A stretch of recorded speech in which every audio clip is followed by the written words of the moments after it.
Hola, yo soy Andrea del Rocío Alcocer Zúñiga y por parte del área de divulgación científica de la Universidad de Guanajuato voy a hablarles sobre las taquiarritmias de complejo ancho.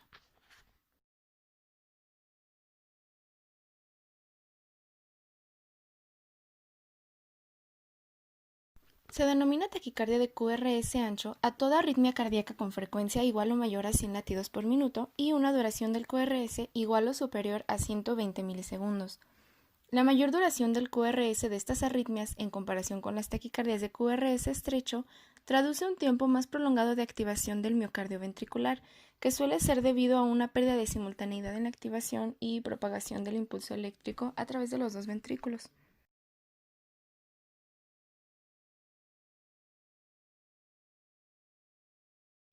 La taquicardia ventricular, que se origina por debajo del tronco de las DIs, es la causa más frecuente de taquicardia de QRS ancho, comprendiendo entre el 70 y 80% de todos los casos.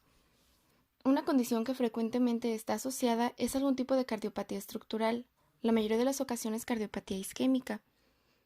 Estas arritmias tienen su origen en el miocardio ventricular y la propagación del impulso se traduce mayoritariamente a través del propio miocardio de trabajo, dando lugar a complejos QRS más anchos. Tienen un pronóstico más grave que las supraventriculares.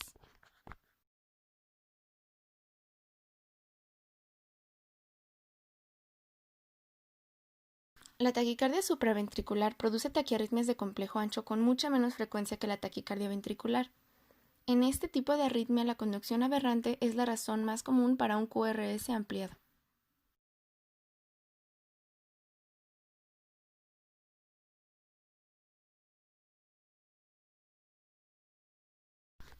Los pacientes rara vez son asintomáticos, aunque el tipo y la intensidad de los síntomas variarán según la tasa de la taquiarritmia, según la presencia o ausencia de afecciones comórbidas significativas, o si la taquicardia es ventricular o supraventricular. Aunque no existe un cuadro clínico específico, generalmente pueden presentarse palpitaciones, dolor en el pecho, dificultad para respirar, síncope o presíncope e incluso paro cardíaco repentino.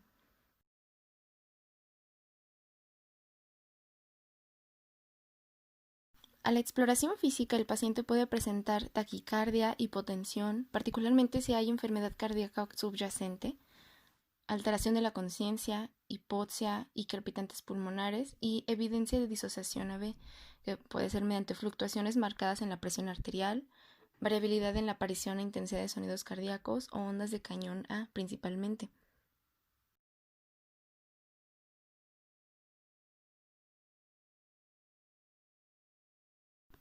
Entonces, la exploración debe ser detallada y buscando evidencia de enfermedad cardiovascular subyacente, ya sea por signos de insuficiencia cardíaca aguda o crónica, o evidencia de alguna cirugía cardiotorácica previa, uso de marcapasos principalmente.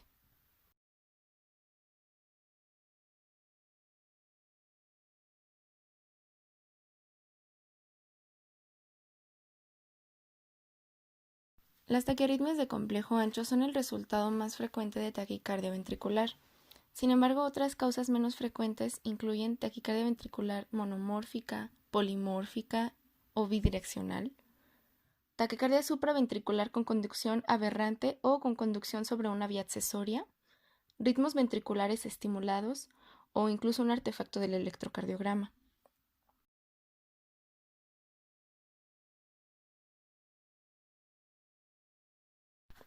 La edad también es un parámetro importante a considerar, ya que la taquicardia ventricular se presenta en la mayoría de las ocasiones en pacientes mayores de 35 años. Sin embargo, también debe considerarse en pacientes más jóvenes, particularmente en aquellos con antecedentes familiares de arritmias ventriculares o muerte súbita cardíaca prematura.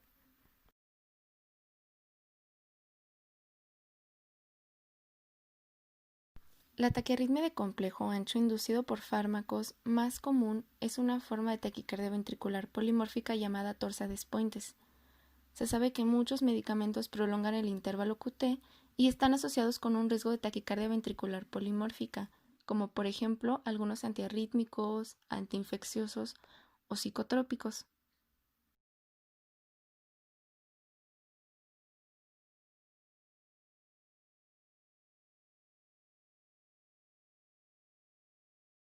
Se puede generar un problema serio si a un paciente que cursa con una crisis de taquicardia ventricular se le maneja como si se tratara de una taquicardia supraventricular con verapamil, ya que la arritmia puede transformarse rápidamente en una taquicardia ventricular inestable con grandes consecuencias. Un diagnóstico inicial incorrecto también se traducirá en una terapia crónica errónea, que también podría desembocar en una situación desastrosa.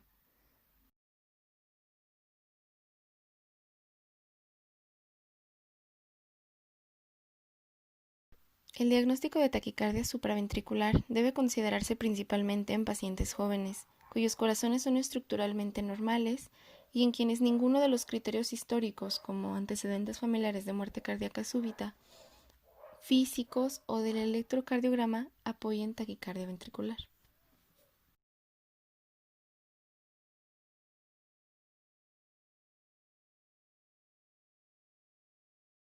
En este caso, los datos clínicos del paciente y el análisis electrocardiográfico adecuado nos permiten hacer el diagnóstico diferencial con mucha certeza.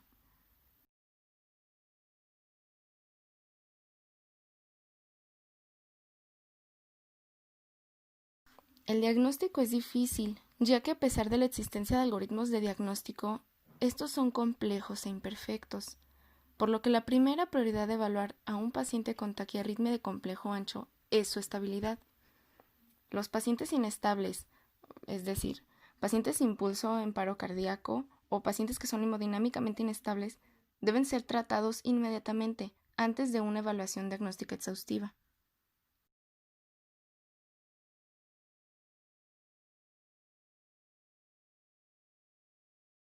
Si el paciente se encuentra estable, los objetivos iniciales son determinar la etiología mediante la evaluación del electrocardiograma y dilucidar cualquier afección subyacente relacionada con el evento, como insuficiencia cardíaca, isquemia miocárdica, alguna reacción farmacológica o alguna normalidad electrolítica. Es por esto que es muy importante hacer una historia clínica detallada, en búsqueda de enfermedad cardíaca previa o presencia de desfibrilador cardioversor implantable, los cuales sugerirían taquicardia ventricular, o buscar incluso la presencia de marcapasos, ya que este puede ser el causante de la taquiarritmia.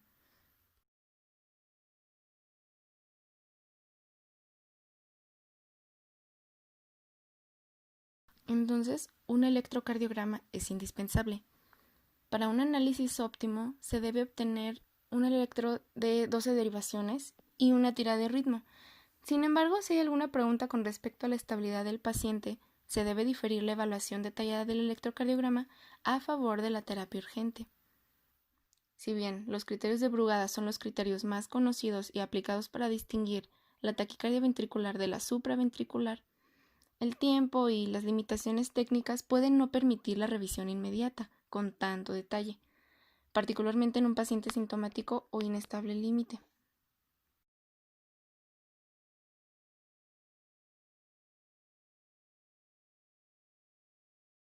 Una vez que se ha identificado una taquiarritmia de complejo ancho en el electrocardiograma, es importante un diagnóstico y manejo rápidos. Se debe suponer que los pacientes inestables tienen taquicardia ventricular y se les tratará como tales.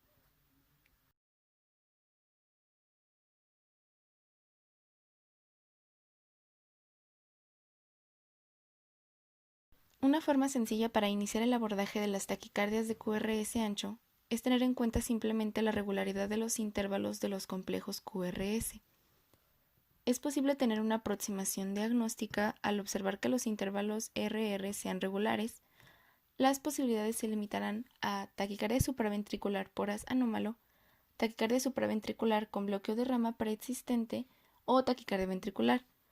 Cuando existe variación evidente entre los RR, los posibles diagnósticos serían fibrilación o aleteo atrial con bloqueo de rama preexistente o conducción por una vía accesoria atrioventricular manifiesta o taquicardia ventricular del tipo de Torsades Pointes.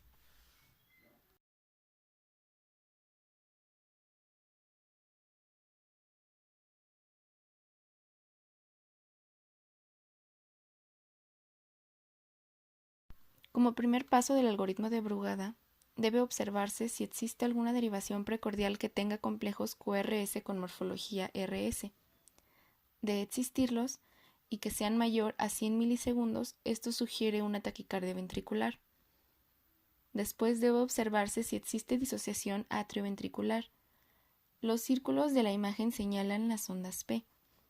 Una frecuencia auricular más lenta que la frecuencia ventricular, junto con cualquier latido de fusión o captura, sugiere una taquicardia ventricular.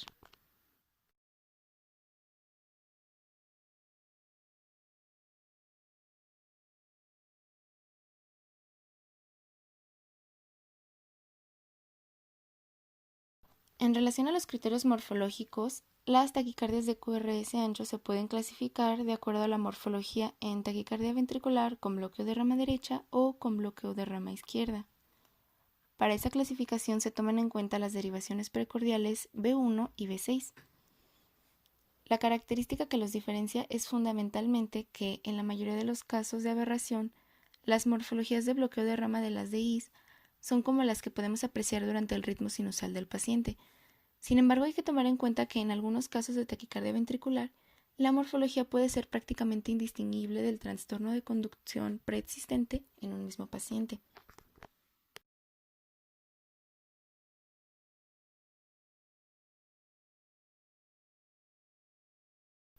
En esta imagen podemos observar el algoritmo de Brugada de forma sintetizada.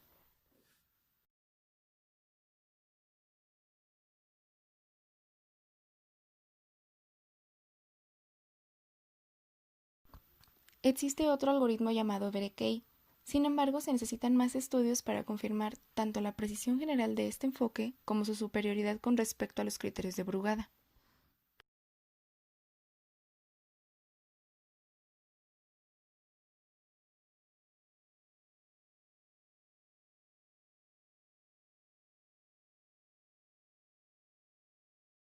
Los pacientes deben tener una breve evaluación inmediata de los síntomas, signos vitales y nivel de conciencia para determinar si son hemodinámicamente estables o inestables. Debe buscarse la evidencia de compromiso hemodinámico como hipotensión, estado mental alterado, dolor en el pecho o insuficiencia cardíaca.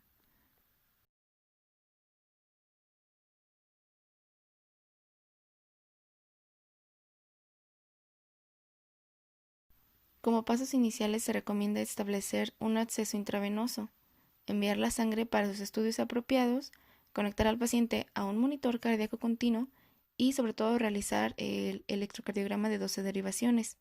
Si es necesario, pues debe administrarse oxígeno suplementario.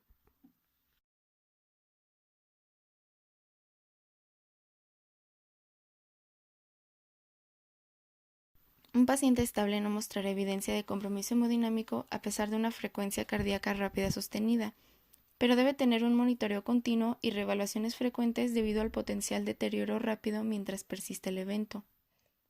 Los pacientes que se consideran hemodinámicamente inestables requieren un tratamiento inmediato con cardioversión o desfibrilación eléctrica, con el fin de evitar un mayor deterioro clínico o un paro cardíaco repentino.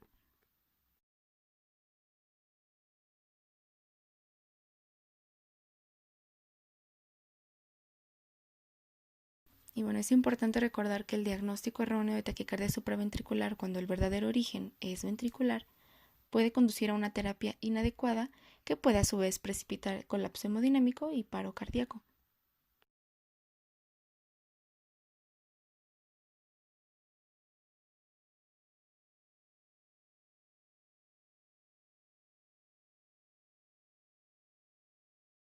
La elección de los tratamientos iniciales para la taquicardia ventricular hemodinámicamente estable incluye cardioversión eléctrica o farmacológica.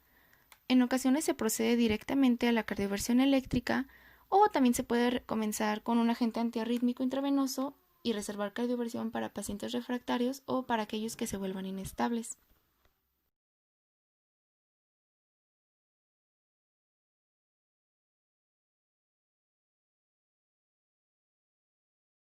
Si el enfoque elegido es la cardioversión eléctrica con sedación, se deben administrar con precaución analgésicos o sedantes intravenosos si la presión arterial tolera su uso.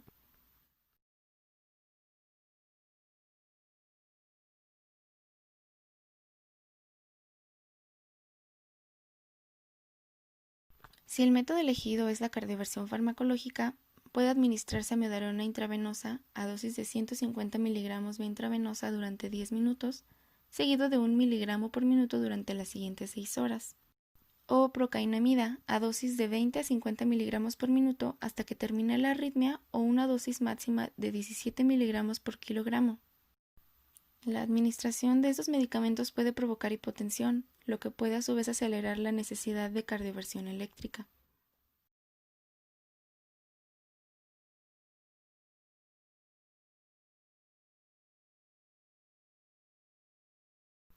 Para los pacientes con uno de los síndromes conocidos de taquicardia ventricular en corazones estructuralmente normales, se pueden usar bloqueadores de canales de calcio o beta bloqueantes, particularmente si el paciente ha sido tratado exitosamente en el pasado con tales medicamentos.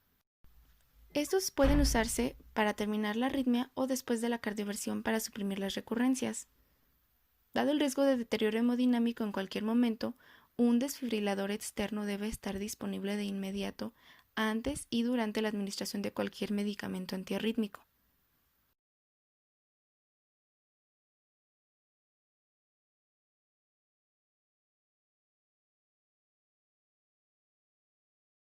Cualquier condición asociada debe ser tratada, ya sea isquemia cardíaca, insuficiencia cardíaca, anormalidades electrolíticas o toxicidad por drogas, por ejemplo.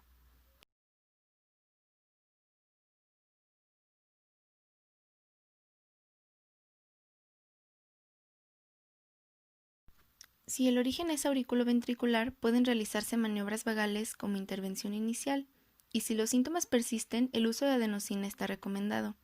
Esta puede facilitar el diagnóstico al disminuir la respuesta ventricular y permitiendo a su vez una evaluación más clara de la actividad auricular. Su dosis inicial habitual es de 6 miligramos vía intravenosa, seguido de un enjuague salino normal, que puede ir seguido de una dosis única máxima de 12 miligramos si no hay respuesta por parte del paciente.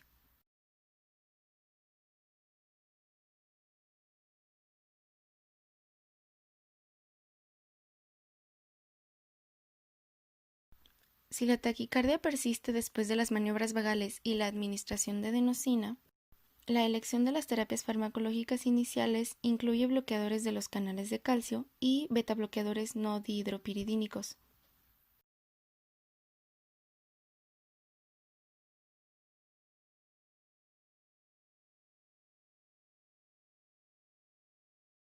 La cardioversión eléctrica rara vez es necesaria en pacientes con una taquicardia supraventricular estable. Sin embargo, si la taquiarritmia persiste después de las intervenciones anteriores, la cardioversión sincronizada generalmente es efectiva para restaurar el ritmo sinusal.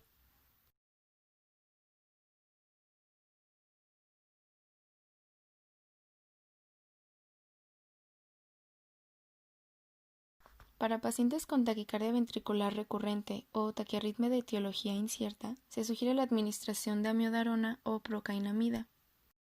Para pacientes con una taquicardia supraventricular conocida que se repite o persiste, se puede usar verapamilo intravenoso, diltiazem o betabloqueantes. El tratamiento crónico de pacientes con taquiarritmia será impulsado por su etiología subyacente.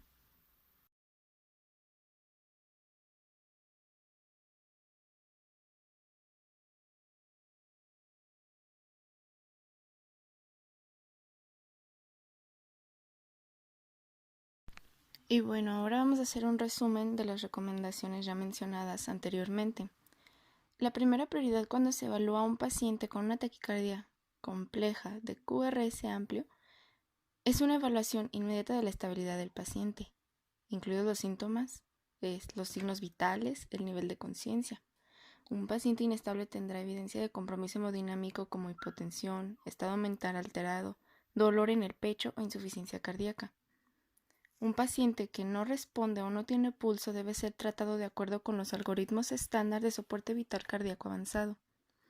Sin embargo, si el paciente es inestable, con evidencia de compromiso hemodinámico, pero que permanece consciente, la cardioversión sincronizada de emergencia, obviamente después de la sedación intravenosa, siempre que sea posible, es el tratamiento de elección, independientemente del mecanismo de la arritmia. Por su lado, en un paciente estable o después de una cardioversión para estabilizar a un paciente inestable, nuestro enfoque inicial debe incluir lo siguiente, ya sea una historia y un examen físico completos y detallados. centrados en la presencia de la enfermedad cardíaca estructural, especialmente enfermedad coronaria o infarto al miocardio previo, así como historia de cualquier arritmia y la presencia de un marcapasos o desfibrilador cardioversor implantable.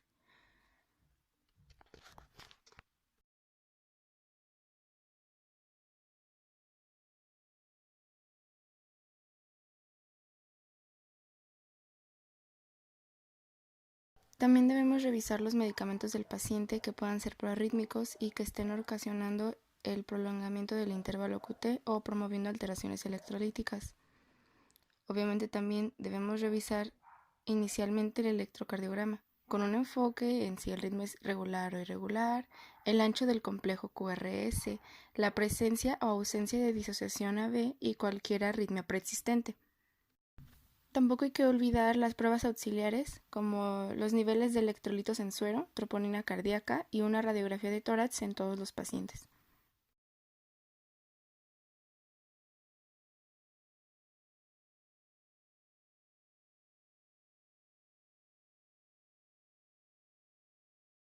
En la mayoría de los pacientes se puede realizar un diagnóstico probable al revisar detenidamente el electrocardiograma, aunque el diagnóstico definitivo no siempre es posible y puede llevar mucho tiempo. El enfoque inicial estándar para la interpretación del electrocardiograma incluye una evaluación de la frecuencia, la regularidad, el eje, la duración del QRS y la morfología del QRS. La mayoría de los pacientes tendrán algunas, pero no todas las características del electrocardiograma que favorecen la taquicardia ventricular. No existe un criterio único o combinación de criterios que brinde una precisión diagnóstica completa en la evaluación de una taquiarritmia de complejo ancho, incluso cuando se emplea un enfoque algorítmico como el de Brugada que ya habíamos mencionado. Sin embargo, se prefiere para evaluar la taquicardia ventricular frente a la supraventricular en pacientes con taquiarritmia de complejo ancho cuando el diagnóstico es incierto y cuando la estabilidad hemodinámica lo permite. Las características del electrocardiograma compatibles con taquicardia ventricular incluyen concordancia, disociación AB, latidos de fusión captura y morfologías específicas de QRS, que ya les habíamos mencionado.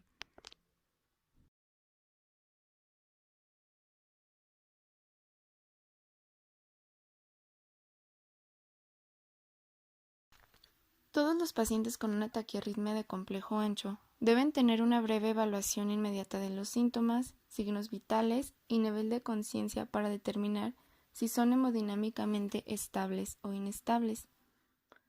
Un paciente inestable tendrá evidencia de compromiso hemodinámico como hipotensión, estado mental alterado, dolor de pecho o insuficiencia cardíaca, mientras que un paciente estable no muestra ninguno de estos a pesar de tener una frecuencia cardíaca rápida sostenida.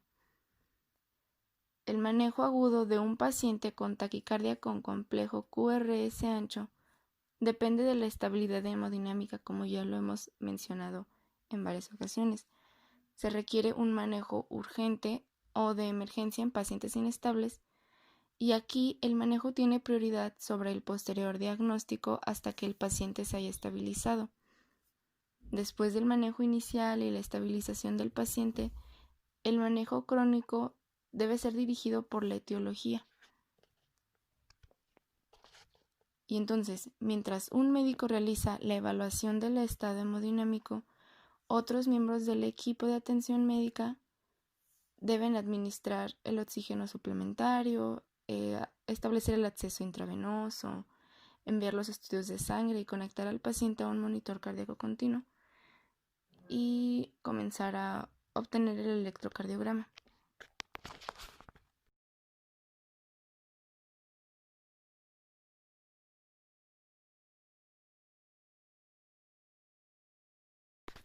Para los pacientes que son hemodinámicamente inestables, pero que aún responden con una presión arterial y pulsos discernibles, recomendamos cardioversión urgente, con sedación de procedimiento cuando sea posible. Primero, si se puede distinguir el complejo QRS y la onda T, se puede realizar un intento de cardioversión sincronizada de emergencia con una descarga sincronizada de 100 julios utilizando un desfibrilador bifásico o monofásico. Si el complejo QRS y la onda T no se pueden distinguir con precisión y no es posible un choque sincronizado, bueno, en este caso, pues administramos un choque no sincronizado de 120 a 200 julios de un desfibrilador bifásico o un choque de 360 julios de un desfibrilador monofásico.